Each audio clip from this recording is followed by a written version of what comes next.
김기춘 실장 이야기를 좀 해보겠습니다. 오늘 아침에 대통령이 주재하는 수석비서관 회의에 불참했습니다.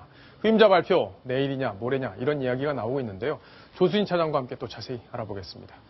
내일입니까? 모레입니까? 아마 내일이 될 가능성이 높다는 예상들이 나오고 있습니다. 바로 박근혜 정부가 이제 3년 차를 맞이하는 첫 아침이기 때문에 뭔가 새로운 것을 내놔야 되는 그런 어떤 시기와 맞물려 있는 거죠. 예, 류혜 교수께서 보시기에는 어때요? 다음 비서실장 누구냐에 따라서 사실 민심이 드디어 이제 박근혜 대통령 우리와 이제 소통을 하려고 하는구나라고 판단도 할 수 있고, 이번에도 기대만 했네 이렇게 볼 수도 있는 거거든요. 네, 어떤 분이 될 걸로 예상을 하세요? 지금 나오고 있는 사람들 중에서는 최외출 씨인가요? 그분이 예. 제일 유력하다고 이렇게 이야기가 나오고 있는데 그분의 특징은 아마 별로 크게 나서지 않고 정치색이 별로 없다 그거 같습니다.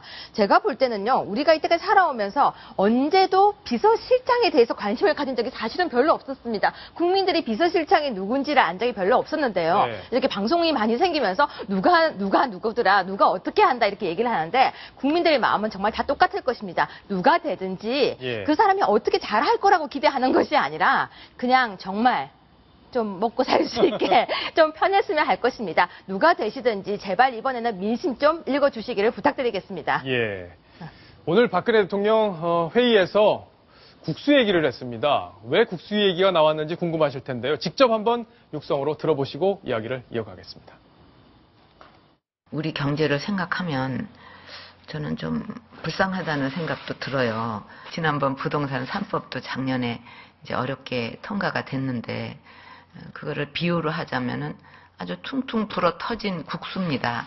근데 그걸 그냥 먹고도 우리 그 경제가 부동산이 좀 힘을 내 가지고 꿈틀꿈틀 움직이면서 활성화되고 집 거래도 이렇게 많이 늘어나고 그랬거든요. 그러면 불어터지지 않고 이렇게 아주 좋은 상태에서 먹었다면 얼마나 힘이 났겠습니까? 그래서 경제 활성화를 위한 법안들도 좀 통과시키고 우선 하고 또 우리도 더욱 노력하고 이제 그러는 한 해가 됐으면 합니다.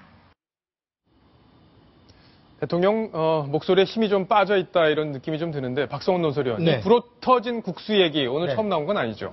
그렇습니다. 그 작년 2월 8일에도 예. 그 경제 활성화를 위한 법안, 주로 이제 규제 완화 뭐 이런 것을 통해서 투자를 활성화할 수 있는 그 법안들을 얘기하는데 이 법안을 국회가 그 전에 1년 내내 취임 이후에 통과시켜주지 않았기 때문에 정말 경제 살리는 상당한 애로사항이 있다. 그래서 이 300일을 묵히고 퉁퉁 불어터진 국수같이 되면 시행을 한다 하더라도 말하자면 골든타임을 놓치는 거니까 이 타이밍을 놓치는 법안은 불어터진 국수처럼 제대로 우리 경제에 활력을 불어넣을 수 없다. 예. 그러니까 제발 빨리 좀 국회가 통과시켜달라. 여야가 통과시켜달라. 이런 촉구를 한 적이 있습니다. 그렇군요. 네. 자, 대통령의 걱정, 국회에서도 같이 공감해서 처리할 일들은 빨리빨리 처리를 하는 게 국민들을 위해서 좋지 않을까 이렇게 생각을 해볼 수 있겠습니다. 김기춘 비서실장 이야기 지금 계속 나오고 있는데 후임이 결정이 안 돼서 지금 답답한 그런 상황입니다. 오늘 김무성 새누리당 대표가 기자들한테 질문을 받았습니다. 혹시 대표님은 누군지 들으셨습니까? 이렇게 물어봤는데요. 김무성 대표가 답을 이렇게 했네요. 영상으로 저희가 꾸며봤습니다.